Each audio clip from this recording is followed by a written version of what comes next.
Merry Christmas, Deborah! My gift to you is a CA-MMIS miracle by David Dickstein. 'Twas the night before Christmas, and all through CA-MMIS not a creature was stirring, not even Chris. No stockings were hung with care on this date, out of respect for separation of church and state.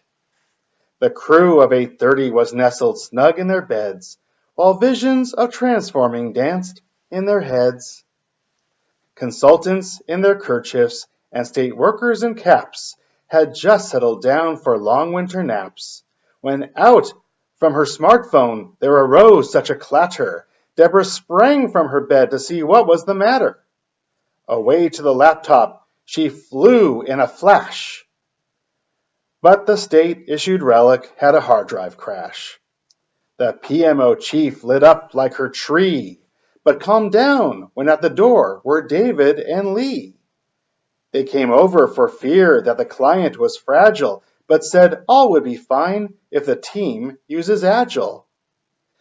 "Don't go chasing waterfalls," Kendall quoted TLC. "We must do the right thing for our leader Melody." The men came in uninvited to discuss new contracts and strategic plans from those two communication hacks. Next, it was white elephant time. They did not come empty-handed. The joke gifts had meaning, one might say. They were branded. The value of the presents made them okay to give, after all. From Scott were Scott tissues, and from Ken doll, a Ken doll.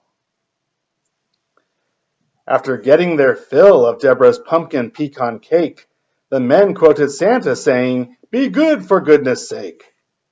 The gents now long gone after a house call so creepy, Deborah headed back to bed, understandably sleepy. But as she muted her phone, something amazing appeared. Out on her lawn was a sleigh and a tiny reindeer, with a brutally handsome driver so lively and quick, well, Deborah knew in a moment it must be St. Dickstein.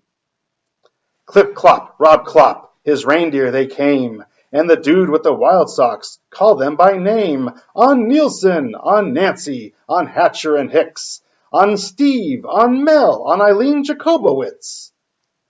The most arrogant buck was called Michael Hess. "Look at me, I'm so certified." Okay, I digress. As true as MedCompass is our first module, St. Nicholas went down the chimney. Sorry, Kashiwagi, he needed no tool. A bundle of toys he hoped to bestow, but being a consultant, his expensive gifts got a big flat no. "Sorry to decline," Deborah said. "I don't mean to be mean.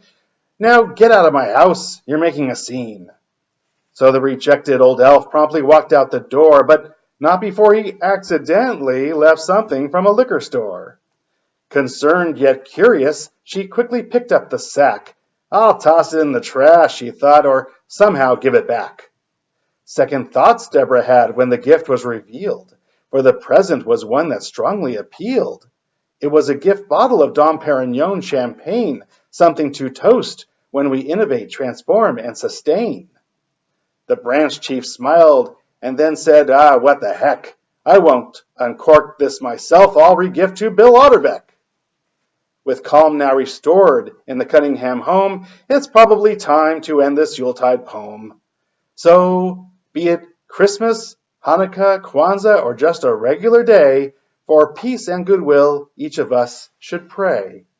As St. Dick took off, he wished all who could hear, "Merry everything to CA-MMIS, and Happy New Year!" Merry Christmas, Deborah!